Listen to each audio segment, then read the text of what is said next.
So hello guys, today we'll be discussing about the topics called as the Dean's alveoplasty.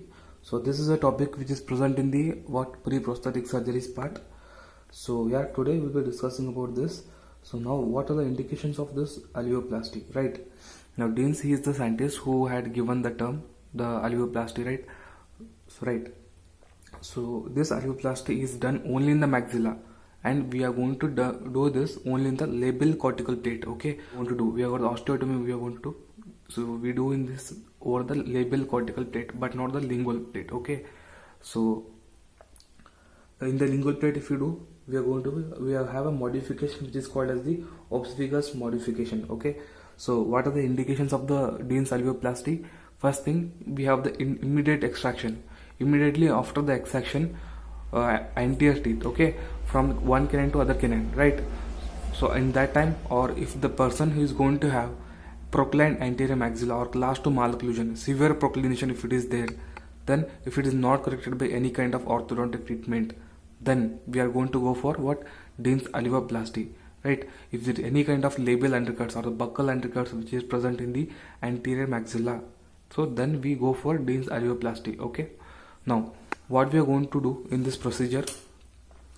Okay, first thing, we are going to give the LA bilateral infraorbital LA infiltration we are going to give, right? After that, we are going to undergo serial extraction from one canine to the other canine. Okay, from one quadrant to other quadrant, we are going to undergo serial extraction. And then second step we have the third step we have is the removal of interradicular bone or interseptal bone.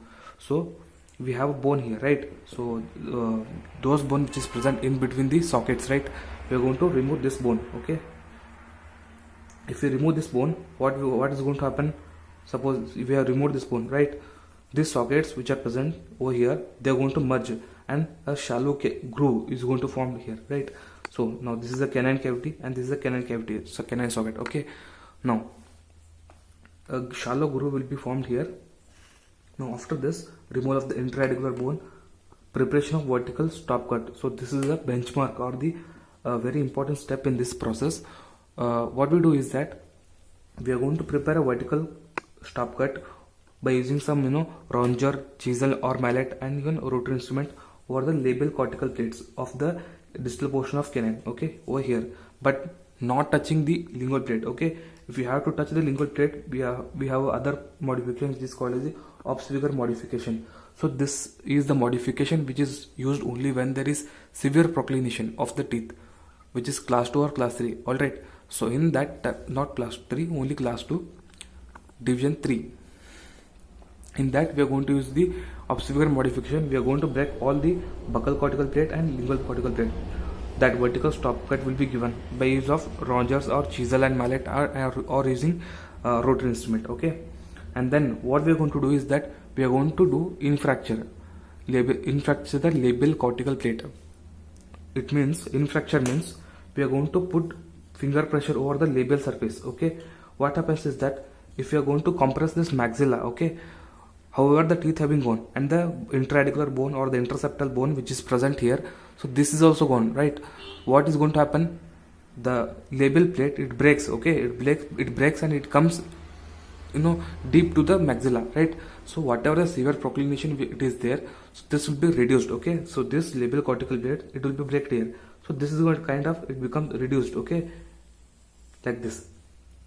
After this, in fracturing of the labial cortical plate, so the whole process is completed, and now what we are going to do, we are going to undergo suturing. Okay, we are going to have some interdental suturing over here, and then we are going to tie it. Okay, so what is the main advantage of this here is we are not going to do any sort of incision, and we are not going to do any sort of flap, and bone graft is also not used. So we are not going to do incision, we are not going to use any sort of flap. This is the advantage, and now there is no any sort of bone resorption. Post procedural resorption will not be there here. So this is the advantage. Okay, so this is all about the Dean's alveoplasty. There is no disadvantage, only two advantages are there: no incision, no flap elevation, there is no interradicular bone, there is no post procedural bone resorption. So these are the things in the Dean's alveoplasty. If you like the video, subscribe and hit the like button.